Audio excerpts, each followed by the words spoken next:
বিসমিল্লাহির রহমানির রহিম। প্রিয় দেশবাসী, আসসালামু আলাইকুম।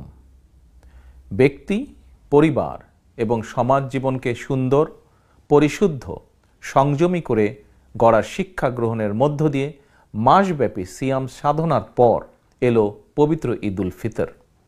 ঈদুল ফিতর উপলক্ষে আমি বাংলাদেশ সহ বিশ্বের সকল মুসলমানকে জানাই আন্তরিক শুভেচ্ছা। ঈদ মোবারক।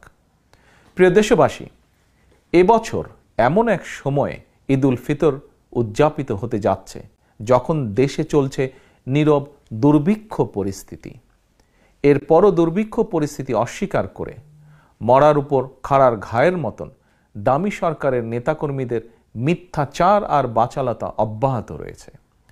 অথচ দেশের বিভিন্ন শ্রেণী পেশা তথা প্রতিটি কৃষক, শ্রমিক, মজুর, স্বল্প